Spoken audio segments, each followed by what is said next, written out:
प्रभु ईसा मसीह में स्नेही बंधुओं, हमारे पिता ईश्वर और प्रभु ईसा मसीह आप लोगों को अनुग्रह तथा शांति प्रदान करें।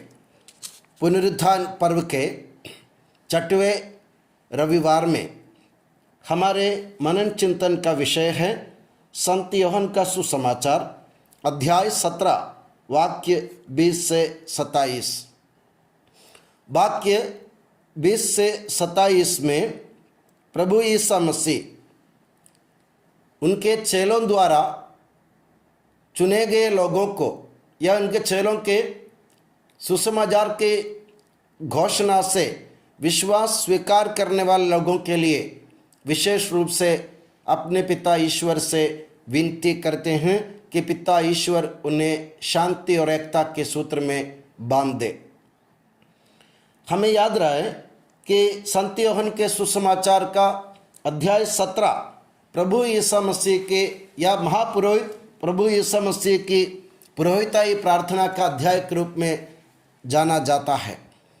वैसे हम जानते हैं अध्याय 13 से लेकर 17 तक प्रभु ईसा मसीह के विदाई भाषण का हिस्सा है। प्रभु ईसा मसीह दुनिया से अपने चेलों को छोड़कर जाने से पहले अपने चेलों को अलग अलग बातों के ऊपर उनके मन को आलोकित करते हैं। अध्याय 13 से लेकर 17 तक प्रभु ईसा मसीह स्वयं जो इस दुनिया से विदा होने वाले थे अपने चेलों को समझा रहे थे अपने जीवन के बारे में, ईश्वर के राज्य के बारे में, पवित्र आत्मा के बारे में, एकता के बारे में, शांति के बारे में। और प्रभु ईसा मसीह के महापुरोहित प्रभु ईसा मसीह की जो पुरोहिताई प्रार्थना अध्याय 17 में है वो 3 चरणों में वह प्रार्थना प्रस्तुत की गई है। पहले चरण में अध्याय 17 वाक्य 1 से 10 तक हम देखते हैं कि प्रभु ईसा में खुद अपने लिए प्रार्थना करते हैं अपने पिता ईश्वर से कि तेरी महिमा तूने मुझे जो प्रदान की, तेरी महिमा मेरे ऊपर प्रकट कर ताकि संसार जान जाए कि तूने मुझे भेजा, मैं तुझ में हूँ और तू मुझ में है। और उसके दूसरे चरण में प्रभु ईसा मसीह अपने चेलों के लिए विनती करते हुए कहते हैं अब मैं संसार में नहीं रहूँगा मगर वे संसार में रहेंगे। अध्याय 17 वाक्य 11 से 19 प्रभु कहते हैं मैं उनको छोड़कर संसार छोड़कर जा रहा हूँ, वे संसार में रहेंगे, इसलिए तू अपने नाम के सामर्थ्य से उनको सुरक्षित रख क्योंकि वे इस संसार में हैं और संसार उनसे बैर करता है। और तीसरे चरण में प्रभु ईसा मसीह एक और कदम आगे बढ़ते हुए वाक्य 20 से 27 तक प्रभु पिता ईश्वर से एक विशेष विनती प्रस्तुत करते हैं उनके सामने कि पिता जो लोग मेरे चेलों की बात सुनकर उनके बखान सुनकर विश्वास स्वीकार करेंगे उनको भी तू एकता के सूत्र में बांध के रख। और इसमें अध्याय 17 वाक्य 20 से 27 में एक वाक्य जो सबसे मार्मिक मुझे आज लग रहा मेरे प्यारे बंधुओं, यहाँ प्रभु ईसा मसीह दिल खोलकर अपने प्रभु ईश्वर के सामने, अपने पिता के सामने अपने दुनियागमन के मतलब और अपनी तीव्र इच्छा के बारे में प्रभु को, पिता ईश्वर को अवगत कराते हैं। प्रभु ईसा मसीह अध्याय 17 वाक्य 24 में कहते हैं पिता मैं चाहता हूँ कि तूने जिन्हें मुझे सौंपा है वे जहाँ मैं हूँ मेरे साथ रहें जिससे वे मेरी महिमा देख सके जिसे तूने मुझे प्रदान किया है क्योंकि तूने संसार की सृष्टि से पहले मुझे प्यार किया। मेरे प्यारे बंधुओं, प्रभु ईसा मसीह की इच्छा, उनकी अभिलाषा, उनका अरमान, उनकी तमन्ना यही थी कि हम लोग प्रभु के साथ पिता ईश्वर के राज्य में शांति से रहे। इसलिए प्रभु ईसा मसीह दुनिया में आए थे और प्रभु ईसा मसीह ने हम लोगों को हमेशा एकता के सूत्र में बांध कर रखना चाहा। और इसके बारे में संत पौलुस प्रभु यीशु मसीह के दुनिया आगमन के विशेष उद्देश्य के बारे में संत पौलुस एफेसियों के नाम पत्र अध्याय 2 वाक्य 11 से लेकर 23 तक हम लोगों को समझाते हैं पिता ईश्वर ने क्यों इस दुनिया में प्रभु यीशु मसीह को भेजा था। इसलिए भेजा था कि हमें हमारे बीच में एक नई मानवता की स्थापना करे, जहाँ कोई किसी प्रकार का भेदभाव ना हो। और संत पौलुस एफेसियों के नाम पत्र यानी आज के तीसरे वाचन में एफेसियों के नाम पत्र में संत पौलुस कहते हैं, आप जन्म से गैर यहूदी हैं और उन लोगों द्वारा बेखतने कहे जाते हैं जिनके शरीर में खतना किया गया है। आप लोग याद रखें, पहले आप मसीह से अलग थे, इस्राएल के समुदाय से बाहर थे, विधान की प्रतिज्ञाओं से अपरिचित और इस संसार में आशा और ईश्वर से रहित थे। ऐसी एक हालत में पिता ईश्वर ने प्रभु ईसा मसीह को इस दुनिया में भेजा और प्रभु ईसा मसीह ने हम लोग यहूदियों और गैर यहूदियों के एक कर दिया। दोनों में जो शत्रुता की दीवार थी उन्होंने उसे गिरा दिया और अपनी मृत्यु द्वारा विधि निषेधों की संहिता को रद्द कर दिया। इसलिए इस प्रकार उन्होंने यहूदियों तथा गैर यहूदियों को अपने से मिलाकर एक नई मानवता की सृष्टि की और शांति स्थापित की है। उन्होंने क्रूस द्वारा दोनों का एक ही शरीर में ईश्वर के साथ मेल कराया और इस प्रकार शत्रुता को नष्ट कर दिया। तब उन्होंने दोनों को शांति का संदेश सुनाया, आप लोगों को जो दूर थे और हम लोगों को जो निकट थे, क्योंकि उनके द्वारा हम दोनों ने एक ही आत्मा से प्रेरित होकर पिता के पास जा सकते हैं या पहुंच सकते हैं। तो संत पौलुस प्रभु यीशु मसीह के दुनिया आगमन का रहस्य उद्धारण कर रहे हैं या रहस्य का खुलासा कर रहे हैं कि प्रभु क्यों आए थे। क्योंकि वो कहते हैं आखिरी में, क्योंकि उनके द्वारा यीशु मसीह के द्वारा हम दोनों एक ही आत्मा से प्रेरित होकर पिता के पास पहुंच सकते हैं। आखिर प्रभु यीशु मसीह का उद्देश्य भी यही था। उन्होंने कहा अध्याय 17 वाक्य 24 में, पिता मैं चाहता हूं कि तूने जिन्हें मुझे सौंपा है वे जहां मैं हूं मेरे साथ रहे। तो मेरे प्यारे बंधुओं, प्रभु यीशु मसीह के इस दुनिया आगमन का उद्देश्य स्पष्ट है। प्रभु हमें पिता ईश्वर के पास ले जाना चाहते हैं और उन्होंने इसलिए हमारे बीच जो गैर यहूदी और यहूदी हम दोनों के बीच में जो शत्रुता की दीवार थी, उन्होंने उससे जो दीवार थी उन्होंने उसे गिरा दिया है और हम लोगों के बीच में से हमेशा के लिए भेदभाव को उन्होंने हटा दिया है। तो इसलिए हमें क्या चाहिए, जैसे कलोसियों के नाम पत्र में संत पौलुस कहते हैं, आप लोगों ने अपना पुराना स्वभाव और उसके कर्मों को उतार कर एक नया स्वभाव धारण किया है। वो स्वभाव अपने सृष्टिकर्ता का प्रतिरूप बनकर नवीन होता रहता और सत्य के ज्ञान की ओर आगे बढ़ता है, जहाँ पहुंचकर कोई भेद नहीं रहता, जहाँ ना यूनानी है, ना यहूदी, ना खतना है, ना खतने का अभाव, ना बर्बर है, ना स्कूती, ना दास है, ना स्वतंत्र, वहाँ केवल मसीह है जो सब कुछ और सब में है। मेरे प्यारे बंधुओं, याद रखिए कलोसियों के नाम पत्र अध्याय 3 वाक्य 9 से 10 ये स्पष्ट है। प्रभु यीशु मसीह हमसे यही चाहते हैं, हमारे बीच में कोई भेदभाव ना रहे, हम सब पिता ईश्वर के राज्य में प्रभु यीशु मसीह के द्वारा पहुंच जाए। वहाँ केवल मसीह है जो सब कुछ और सब में है।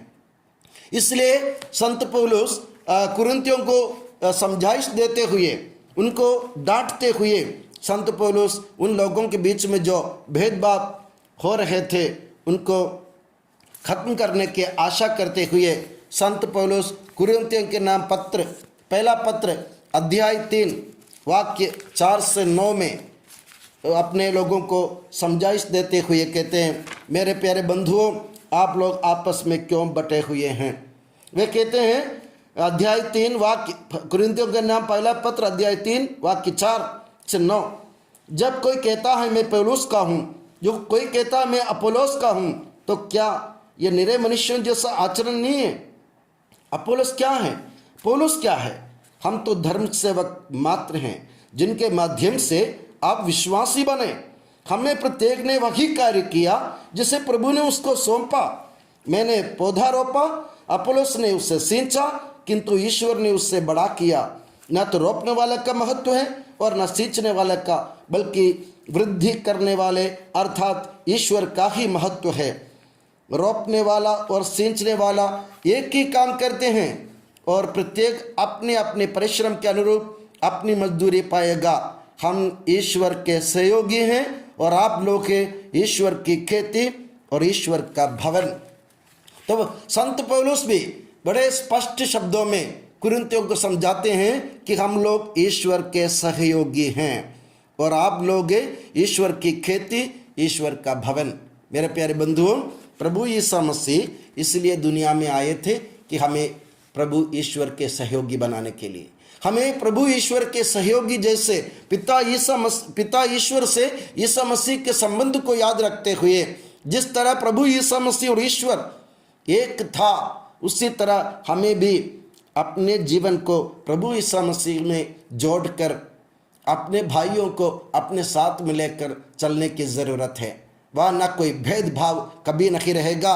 नहीं तो प्रभु यीशु मसीह जैसे हम देखते हैं संत लूकस के सुसमाचार के अध्याय 13 वाक्य 34 में प्रभु ने जैसे यरूशलेम के लोगों को देखकर प्रलाप किया था, विलाप किया था, रोया था, एक कहते हुए मैंने कितनी बार चाहा कि तेरे संतानों को एकत्र कर लूं, जैसे मुर्गी अपने चूजों को अपने डेनों के नीचे एकत्र कर लेती है, परंतु तुम लोगों ने इनकार किया। मेरे प्यारे बंधुओं, प्रभु यीशु मसीह जैसे मैंने कहा एक स्पष्ट उद्देश्य को, इरादा को पूरा करने के लिए आए थे। वो इरादा ये था कि वो चाहते हैं कि जहाँ वे हैं वहाँ हम भी उनके साथ रहें। और उन्होंने कहा कि तुम पिता से उन्होंने विनती की कि हम लोगों को इस दुनिया में सुरक्षित रखे अपने नाम के सामर्थ्य के कारण। और प्रभु यीशु मसीह के साथ चलकर जैसे एफेसियों के नाम पत्र में और कोलोसियों के नाम पत्र में जैसे हमने पढ़ा, प्रभु यीशु मसीह सब कुछ और सबके ऊपर है और उसी से चलकर हम पिता के पास बेहिचक जा सकते हैं। और ये शांति और ये भेदभाव मिटाने की भावना जब तक हम अपने मन में जागृत नहीं करेंगे, तो याद रखिए जिस तरह प्रभु ने यहूदी लोगों की तरफ इशारा करते हुए, यरूशलेम की तरफ उंगली करते हुए प्रभु ने बड़े दुख से रोया, उस तरह हमको हमारे ऊपर भी इशारा करते हुए प्रभु को रोना पड़ेगा। मैंने कितनी बार चाहा कि जैसे तेरे संतानों को एकत्र कर लो, जैसे मुर्गी अपने चूजों को अपने डेनों के नीचे एकत्र कर लेती है, परंतु तुम लोगों ने इनकार किया। मेरे प्यारे बंधुओं, याद रखिए प्रभु ईश्वर, पिता ईश्वर ने प्रभु यीशु मसीह को इस दुनिया में इसलिए भेजा था कि हम उनके द्वारा पिता के भवन में, पिता के राज्य में पहुंच जाए। और पिता ईश्वर ने यीशु मसीह को दुनिया की सृष्टि से पहले चुनकर जिस प्रकार उनको महिमा प्रदान की, उसी तरह पिता ईश्वर हमको भी ये महिमा प्रदान करना चाहते हैं। ये महिमा का मतलब है ईश्वर के पुत्र का स्थान प्रदान करना चाहते हैं। और हमें चाहिए हम यीशु मसीह से जुड़े रहें, एक दूसरे के साथ चले, एक दूसरे के हाथ थामें और हम अपने बीच में से भेदभाव हमेशा के लिए मिटा दे, क्योंकि प्रभु यीशु मसीह ने अपनी आहुति देकर, अपनी जान की आहुति देकर हमारे लिए क्रूस में अपना रक्त बहाकर, अपने शरीर रक्त हमारे लिए बांटकर प्रभु ने हमारे बीच में एक नई मानवता की स्थापना की। वो नई मानवता प्रभु यीशु मसीह के द्वारा ईश्वर के पास पहुंचने की मानवता है, जहाँ ना भेदभाव है, ना उसमें यहूदी है या यूनानी है, ना कोई बर्बर है, ना स्कूती है, ना खतना है, ना खतने का अभाव। इसका मतलब है किसी भी प्रकार के भेदभाव यीशु मसीह के चेलों के बीच में होना हमारे ईश्वर के राज्य के लिए बहुत बड़ा खतरा है। आज हम जानते हैं कि हमारी कलीसिया में कई प्रकार की अशांति का आलम चल रहे हैं। मेरे प्यारे बंधुओं, हम सतर्क रहे, सावधान रहे। प्रभु यीशु मसीह के उद्देश्य की पूर्ति के लिए हमें अपने जीवन बिताने की ज़रूरत है। हम कभी अपने कर्मों से, अपने कार्यों से, अपने वचन से, मनसा वाचा कर्मणा हम प्रभु यीशु मसीह और ईश्वर के राज्य को नष्ट को खतरा ना पहुँचाए या प्रभु यीशु मसीह के राज्य को नुकसान ना पहुँचाए, बल्कि अपने जीवन द्वारा प्रभु यीशु मसीह से जुड़े रहकर उनके द्वारा उनके शरीर से प्रवेश करते हुए हम पिता के ईश्वर के पास जाए और प्रभु यीशु मसीह की ये इच्छा पूरी हो। पिता, मैं चाहता हूँ कि तूने जिन्हें मुझे सौंपा है वे जहाँ मैं हूँ मेरे साथ रहे।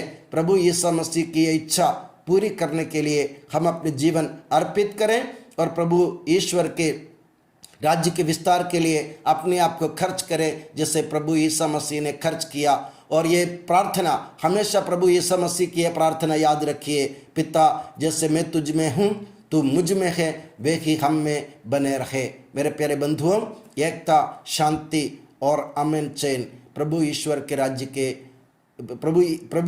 राज्य के सबसे बड़ा गुण है, यह सबसे बड़ी पहचान है। उसको बरकरार रखने के लिए हम कोशिश करें। जैसे मैंने कहा, हमारे किसी भी प्रकार के कर्म से, कार्यों से प्रभु यीशु मसीह या प्रभु ईश्वर को कभी ठेस ना लगे, इसके लिए हम प्रयास करें। और मैं चाहता हूं कि प्रभु यीशु मसीह और पिता ईश्वर हमें एकता के सूत्र में बांधते हुए ईश्वर के राज्य के विस्तार करने की सामर्थ्य और शक्ति प्रदान करे।